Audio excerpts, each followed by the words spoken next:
Aya nĩ aciari kuma mĩena ĩtiganĩte wadi-inĩ ya Reshaũbondo Ndaragwa kaũntĩ-inĩ ya Nyandarua arĩa macokanĩrĩire haha nĩguo kũheana mawoni mao megiĩ ũgai wa bursary. Arũgamĩrĩri a ũheani ũyũ magĩtarĩria ĩmwe ya mĩtaratara ĩrĩa makoretwo makĩrũmĩrĩra, kuona hau kabere aciari matirakoretwo magĩkuruhanio na njĩra ĩrĩa yagĩrĩire.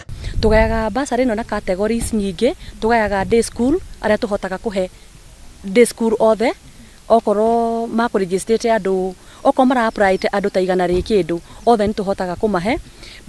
Boarding school ona nĩ tũhotaga kũmahe kũringana na kĩgĩna ũrĩa kĩigana, na secondary school na tertiary, that is university and colleges, nĩ tũhotaga kũgaya bursary itũ na waragania. Mbeca iria turagaya 5.7 million.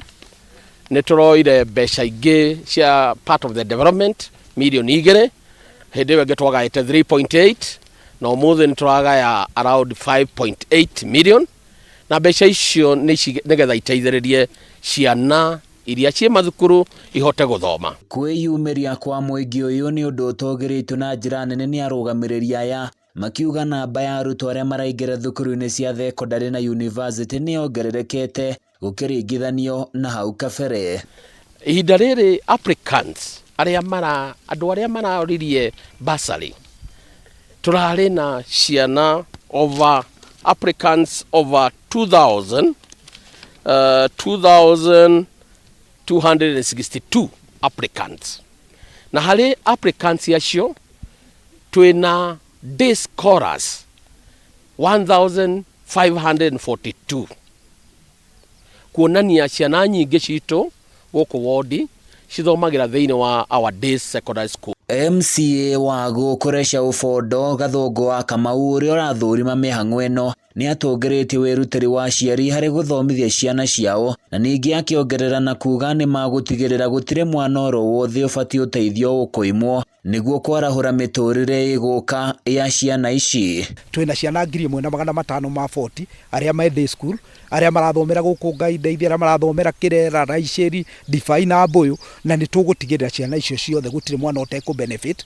Aya angĩ nao a college tondũ mbeca citingĩigana, nĩ tũrona nĩ tũkũhota kũhe 50% arĩa megũkorwo magĩthurwo haha kahinda gatarĩ haraihu. O ningĩ Gathũngũ wongereire na kũria arutwo othe gwĩtĩkĩra gũthoma matakũrora kũrĩa maumĩte nĩgetha mageteithia hamwe na gũteithia aciari ao. Ti wendi witũ tũkorwo tũkĩheana bursary, mĩaka ĩgũka ciana ici ciathoma nĩcio igacoka gũthomithia iria ciĩ thutha wacio.